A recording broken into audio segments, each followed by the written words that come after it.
Crow pose, la posture du corbeau. Crow pose is an arm balance. Une posture où on va être en équilibre à les bras. En fait, les seuls points de contact les Anna sont les mains sur le tapis ou sur le sol.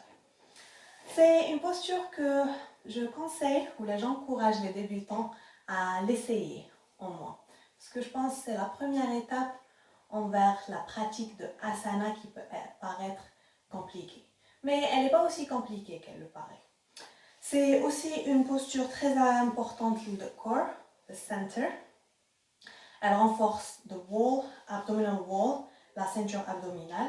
Elle tonifie les bras.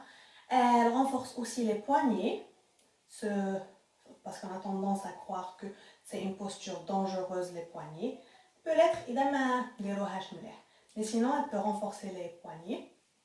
Elle améliore la concentration et elle nous apprend à rester calme et concentré. Ok, donc pour préparer la posture, moi j'aurais dit qu'on devrait commencer par un cat and cow, le traditionnel, the cat and the cow, déjà pour réchauffer le buste et la colonne vertébrale, le dos. Après là, on peut rajouter de petits mouvements tannés pour réveiller et échauffer les poignets. Donc de petites rotations, on change le sens giratoire, gauche-droite, on peut accentuer les mouvements. Ou bien faire un petit échauffement classique pour les poignets. Après, les bras. On peut échauffer les bras en plank, normal plank, forearm plank, side plank, ou là, un peu de chaturanga,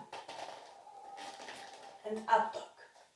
Sinon, la version modifiée, ça peut être aller les genoux, je serre les coudes vers le buste, et je fais une sorte de pompe.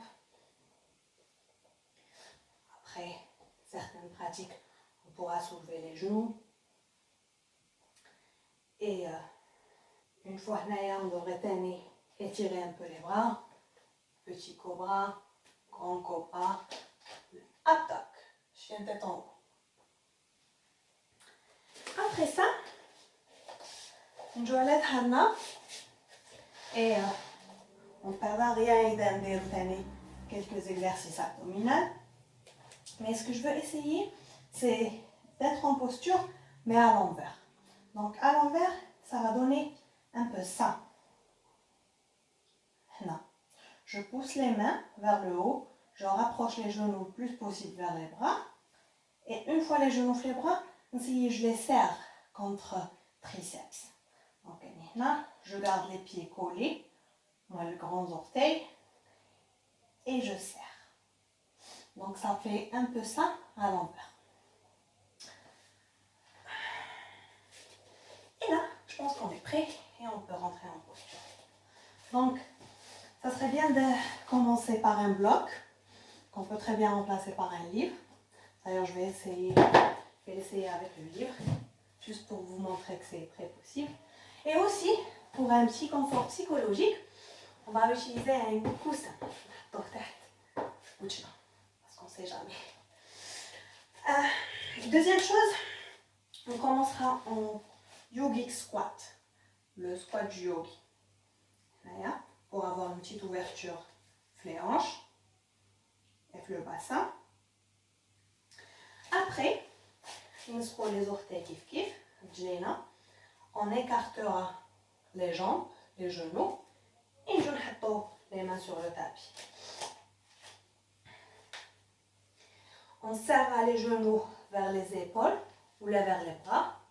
On balance le pied, les orteils, je balance le côté.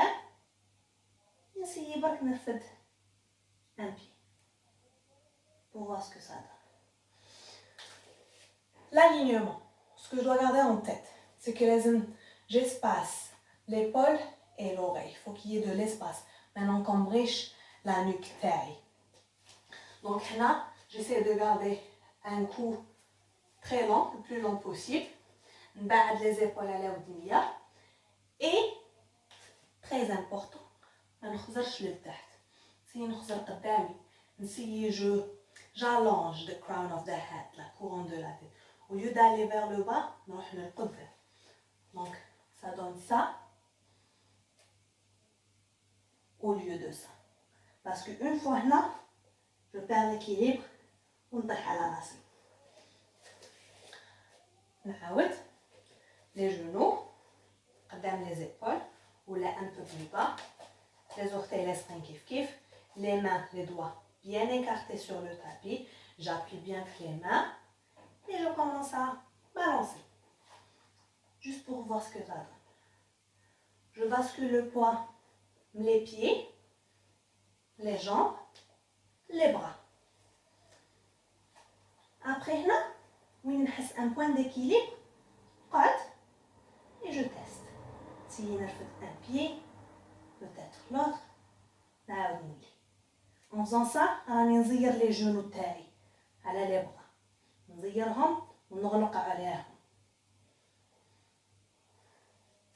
On pourra utiliser le bloc ou le livre pour nous aider et gagner un peu en hauteur.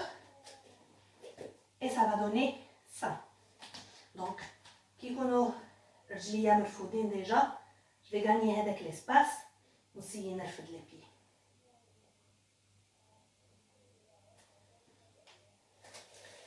Très bien. Une fois à l'aise هنايا, on va voir the correct alignment of the crow pose. La posture pour de vrai. Parce que ça, c'était une version un peu modifiée. Un peu facilitée. The crow pose pour de vrai. Les doigts bien écartés sur le tapis, on appuie sur les mains.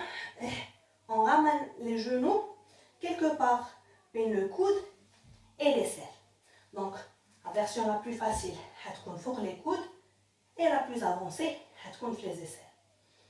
Pour les coudes, نحط les genoux et je refais la même chose. Donc la tête لقدام, j'espace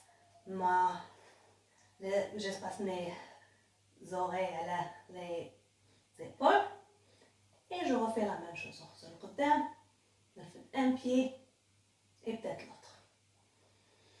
Après, si on طلع les genoux شوية, fort triceps et je refais la même chose. Je serre les abdos, نرفد un pied après l'autre. Et en dernier, essayez de mettre les genoux le plus haut possible. C'est-à-dire fort ou la قدام les aisselles. Donc ça va donner ça. La tête bien allongée, le cou dégagé, les oreilles espacées à les épaules. J'appuie les mains ou les pieds. Une fois là, essayez de parler les talons et je les rapproche vers les fesses. Je garde les coudes un peu fléchis pour créer une sorte d'étagère, les genoux et pouvoir balancer. Donc, c'était tout à propos de crow pose. See you, et dites-moi ce que vous en pensez.